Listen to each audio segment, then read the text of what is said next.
Good morning students. पिछली कक्षा में मैंने आप लोगों को वाक्य के बारे में बताया था कि वाक्य क्या होते हैं, वाक्य के कितने अंग होते हैं और वाक्य के कितने प्रकार होते हैं। वाक्य के प्रकार में मैंने आप लोगों को बताया था कि मिश्र वाक्य। तो मिश्र वाक्य क्या होता है? आज हम लोग मिश्र वाक्य के आश्रित उपवाक्य के प्रकार के बारे में आप लोगों को बताएंगे, क्योंकि सीबीएसई बोर्ड एग्जाम में इससे भी 2 नंबर का क्वेश्चन आता है। इसलिए आपको यह विषय पढ़ना बहुत ही आवश्यक हो जाता है। तो मिश्र वाक्य पहले किसे कहते हैं हम लोग इसको जानेंगे। तो मिश्र वाक्य वो होता है जिसमें एक प्रधान उपवाक्य होता है, और बाकी आश्रित उपवाक्य होते हैं। मिश्र वाक्य में एक प्रधान उपवाक्य होता है तथा बाकी आश्रित उपवाक्य होते हैं, वो मिश्र वाक्य कहलाते हैं। ठीक है। जिन वाक्यों में एक प्रधान उपवाक्य और बाकी आश्रित उपवाक्य होते हैं उसे मिश्र वाक्य कहते हैं। ठीक है, मिश्र वाक्य कहते हैं। अब इसका हम एक एग्जाम्पल देखेंगे। जैसे जब बारिश आएगी, जैसे एक एग्जाम्पल है, जब बारिश आएगी तब किसान हल चलाएंगे। जब बारिश आएगी तब किसान हल चलाएंगे। तो इसमें जब बारिश आएगी ये प्रधान उपवाक्य है, और तब किसान हल चलाएंगे ये आश्रित उपवाक्य है। तो किसान कब हल चलाएंगे? जब बारिश आएगी तो किसान हल चलाएंगे ये आश्रित उपवाक्य है, जो कि प्रधान उपवाक्य पर निर्भर है, प्रधान उपवाक्य पर आश्रित है। तो इसमें आश्रित उपवाक्य है तब किसान हल चलाएंगे। अब इसी आश्रित उपवाक्य के भेदों के बारे में आज हम आपको बताने वाले हैं। ये आश्रित उपवाक्य के कितने भेद होते हैं ये हम आपको आज बताने वाले हैं। तो सबसे पहले तो मिश्र वाक्य में 3 प्रकार के आश्रित उपवाक्य पाए जाते हैं। मिश्र वाक्य जो होता है उसमें 3 प्रकार के आश्रित उपवाक्य पाए जाते हैं। मिश्र वाक्य में प्रयोग होने वाले आश्रित उपवाक्य 3 प्रकार के होते हैं। पहला संज्ञा आश्रित उपवाक्य, दूसरा विशेषण आश्रित उपवाक्य और तीसरा क्रिया विशेषण आश्रित उपवाक्य। तो सबसे पहले हम लोग समझेंगे कि संज्ञा आश्रित उपवाक्य क्या होता है। जब मिश्र वाक्य में आश्रित उपवाक्य के रूप में संज्ञा पदबंधों का प्रयोग किया जाए। जब मिश्र वाक्य में आश्रित उपवाक्य के रूप में संज्ञा पदबंधों का प्रयोग किया जाए तब वह संज्ञा आश्रित उपवाक्य कहलाता है। जैसे इसका एग्जाम्पल देखते हैं हम लोग। मुझे मालूम है कि लोग मुझे पसंद नहीं करते। तो इसमें क्या है? संज्ञा का प्रयोग किया गया है और की लगाया गया है। तो इसको पहचानने का सबसे आसान तरीका है कि इसमें हम देखेंगे कि की डाला हुआ रहेगा। मुझे मालूम है कि लोग मुझे पसंद नहीं करते, इसमें की डाला हुआ है। और इसको पहचानने के लिए हम क्या करेंगे? इसमें जो कर्ता दिख रहा है, कर्ता से हम लोग क्या लगा के क्वेश्चन करेंगे कि मुझे क्या मालूम है। तो इसका आंसर अगर सटीक मिलता है इस वाक्य के माध्यम से कि मुझे मालूम है कि लोग मुझे पसंद नहीं करते, तो ये क्या है? संज्ञा आश्रित उपवाक्य है। ठीक है। क्वेश्चन आता है कि बताइए ये जो आश्रित उपवाक्य है इसका प्रकार क्या है। तो इसको पहचानने के लिए हम लोग क्या करेंगे? कर्ता के साथ क्या लगा के प्रश्न करेंगे। जब उसका उत्तर हमें इस वाक्य के माध्यम से सटीक मिल जाए तो समझ लो कि ये संज्ञा आश्रित उपवाक्य है। संज्ञा आश्रित उपवाक्य आपका क्लियर हो गया। अब हम लोग आते हैं विशेषण आश्रित उपवाक्य में। अब हम लोग आते हैं विशेषण आश्रित उपवाक्य में। विशेषण आश्रित उपवाक्य, इसमें आपको आश्रित उपवाक्य में विशेषण दिखेगा। विशेषण आप लोगों ने बचपन से ही पढ़ा होगा कि संज्ञा और सर्वनाम की विशेषता प्रकट करने वाले शब्दों को विशेषण कहते हैं। संज्ञा और सर्वनाम की विशेषता प्रकट करने वालों को विशेषण कहते हैं। विशेषण में नया पुराना, गुणवाचक विशेषण के अंतर्गत नया, पुराना, बड़ा, छोटा, लंबा, नाटा, ये सब शब्द क्या है? विशेषण है। मुझे उम्मीद है कि विशेषण शब्दों को आप लोग अच्छे से पहचानते होंगे। तो इसका एक एग्जाम्पल हम लोग देखते हैं कि पिताजी ने वह मकान बेच दिया जो पुराना हो गया था। पिताजी ने वह मकान बेच दिया जो पुराना हो गया था। तो इसमें देख रहे हो कि आश्रित उपवाक्य में पुराना, पुराना शब्द दिख रहा है। ऐसे तो तुम लोग ऐसे ही समझ लोगे कि पुराना विशेषण होता है। तो अब लेकिन अगर कोई ऐसा शब्द रहे जिसे तुम्हें पकड़ में ना आ रहा हो कि ये विशेषण है या नहीं, तो उसके लिए क्या करेंगे? उसके लिए हम लोग क्या करेंगे कि कर्ता के साथ कौन और कौन सी लगा के प्रश्न पूछेंगे। कर्ता के साथ कौन और कौन सी लगा के क्वेश्चन पूछेंगे। अगर उसका सटीक आंसर आश्रित उपवाक्य में मिल जाए तो समझ लो कि वह विशेषण आश्रित उपवाक्य है। तो इससे हम लोग क्वेश्चन करेंगे, पिताजी ने कौन सा मकान बेच दिया? पिताजी ने कौन सा मकान बेच दिया?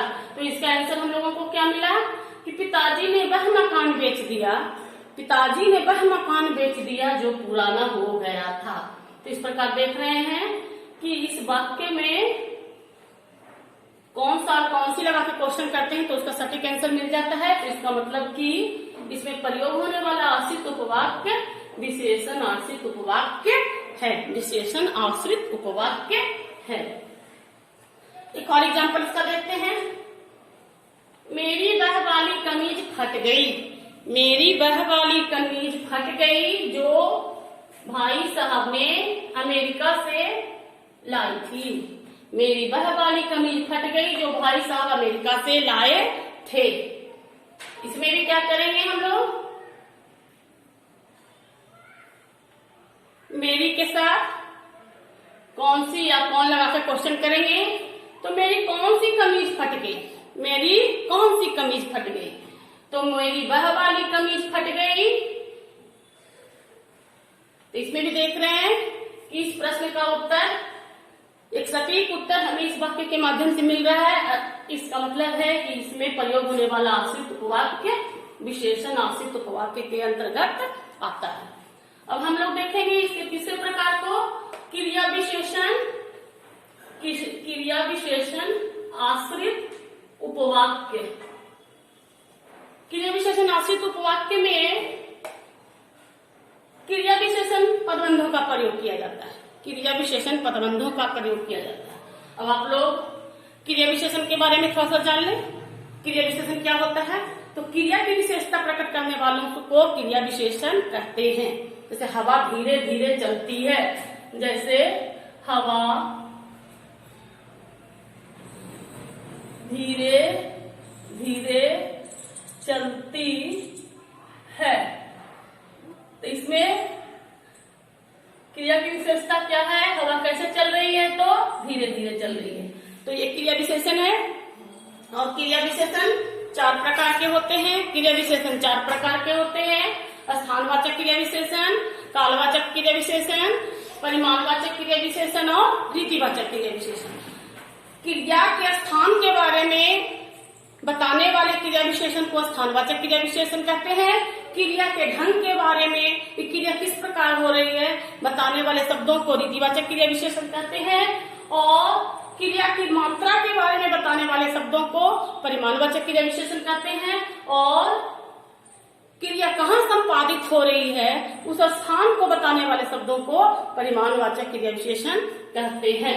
तो यहाँ पर हम लोग आश्रित उपवाक्य, अब हम लोग आ जाते हैं क्रिया विशेषण आश्रित उपवाक्य।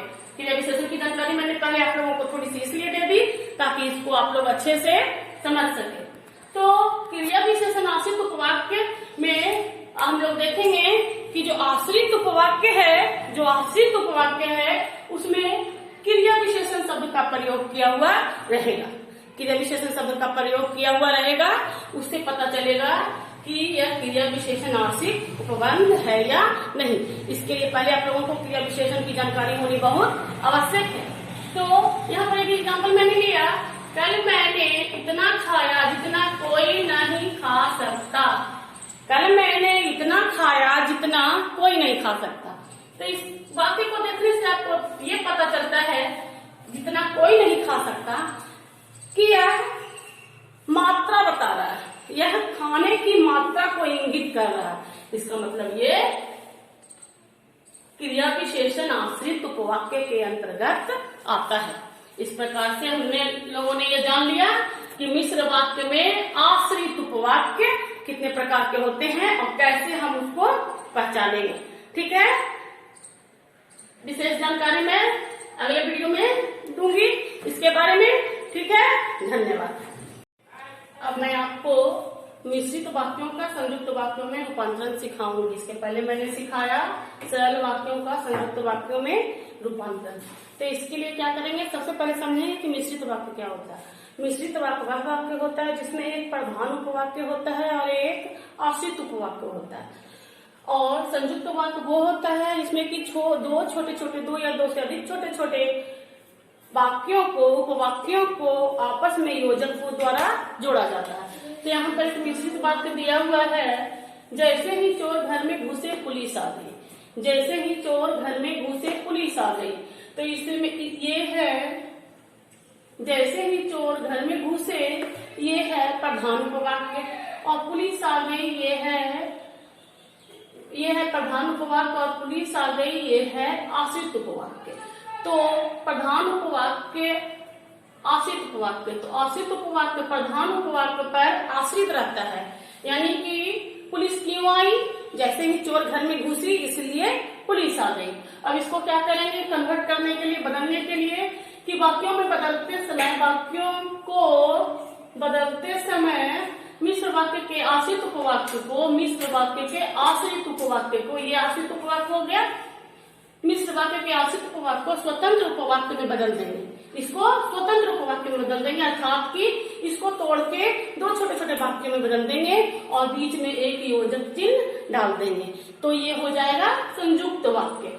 तो जैसे ही चोर घर में घुसे पुलिस आ गई, तो चोर घर में घुसे, दो वाक्यों में मैंने इसे बांट दिया, चोर घर में घुसे और पुलिस आ गई, और एक योजक चिन्ह डाल दिया, जिससे क्या हुआ कि ये संयुक्त वाक्य का निर्माण हो गया, मिश्र वाक्य संयुक्त वाक्य में बदल गया। तो दूसरा एग्जाम्पल देखते हैं, मैं उस आदमी से मिला जो बहुत बेईमान है। मैं उस आदमी से मिला जो बहुत बेईमान है। ये क्या हुआ, ये प्रधान उपवाक्य हो गया, ये आश्रित उपवाक्य हो गया। आश्रित उपवाक्य को क्या करेंगे, आश्रित उपवाक्य को स्वतंत्र उपवाक्य में बदल देंगे और एक योजक चिन्ह के द्वारा उसे हम जोड़ देंगे। तो इस प्रकार से हम इसको बदलते हैं, मैं एक आदमी से मिला, मैं एक आदमी से मिला पर वह बेईमान था। इसमें योजक चिन्ह क्या डाले हम लोग, योजक डाले हम लोग पर। तो इस प्रकार से दो छोटे छोटे वाक्य हो गए और इसे योजक चिन्ह के द्वारा हमने जोड़ दिया। तो ये हो गया क्या, ये हो गया संयुक्त उपवाक्य, यानी कि मिश्र वाक्य संयुक्त उपवाक्य में बदल गया। एक और एग्जाम्पल देखते हैं, जब आप आएंगे तब मैं खाना खाऊंगा। जब मैं आएंगे तब मैं खाना खाऊंगा। ये क्या हो गया, ये प्रधान उपवाक्य हो गया और ये आश्रित उपवाक्य हो गया। ये उपवाक्य है जो प्रधान उपवाक्य पर आश्रित है। अब हम आश्रित उपवाक्य को स्वतंत्र उपवाक्य में बदलेंगे, उसमें एक योजक डाल देंगे संयुक्त वाक्य में बदलने के लिए। तो हम क्या करेंगे, हम आप आएंगे और मैं खाना खाऊंगा। आप आएंगे और मैं खाना खाऊंगा। इस प्रकार से दो छोटे छोटे उपवाक्य हो गए और इसे हमने योजक चिन्ह से जोड़ दिया। तो इस प्रकार से मिश्रित वाक्यों का संयुक्त वाक्यों में रूपांतरण होता है। और मैंने पहले भी कहा है कि मिश्रित वाक्यों का संयुक्त वाक्यों में रूपांतरण या किसी भी वाक्य में रूपांतरण करते समय हम इसका काल नहीं बदलेंगे और इसका सेंस अर्थात कि इसका अर्थ भी नहीं बदलना चाहिए। ठीक है।